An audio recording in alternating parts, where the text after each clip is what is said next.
পরের প্রশ্নে যাচ্ছি ইনশাআল্লাহ। আপনার জন্য তৃতীয় প্রশ্ন। আল্লাহু আকবার। 2025 সালে সৌদি আরব কোন স্থানে কেবল কার সিস্টেম নির্মাণের পরিকল্পনা করে?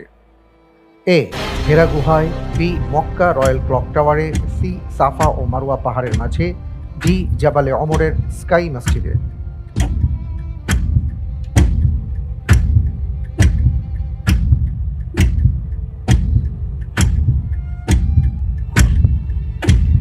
আলহামদুলিল্লাহ, এই প্রশ্নের উত্তর হিসেবে বেছে নিচ্ছি অপশন সি, সাফা ও মারওয়া পাহাড়ের মাঝে।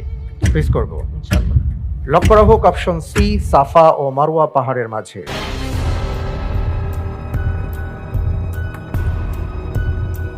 এটা কি আপনি জেনে বুঝে বলেছেন, নাকি আপনার কাছে মনে হয়েছে চিন্তা কাজে লাগিয়েছে? মনে হচ্ছে এমন, আমি যখন সাফা মারওয়ায় সাই করেছিলাম তখন অনেকগুলো ইলেকট্রিক হুইল চেয়ার ছিল। সেই হিসেবে এটাকে একটু উন্নত করলে এই কেবল কার দিয়ে ওই জায়গাটার ক্ষেত্রে মানানসই হয় আর কি। সেই হিসাবে বললাম। আচ্ছা, অনেক ধন্যবাদ আপনাকে।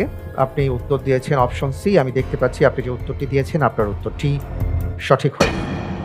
সঠিক উত্তর হচ্ছে অপশন এ, হেরা গুহায়। পবিত্র হজ ও ওমরা পালনকারীদের অন্যতম আকর্ষণ মক্কার জাবালুন নূরের হেরা গুহা, যেখানে ধ্যানে মগ্ন থাকে নবুয়ত লাভ করেন মুহাম্মদ সাল্লাল্লাহু আলাইহি ওয়াসাল্লাম। আমরা জানি যে সেখানে ওহী অবতীর্ণ হয়।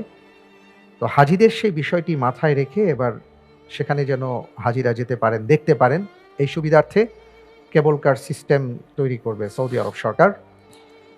এই পরিকল্পনা তারা জানিয়েছেন। এই প্রসঙ্গে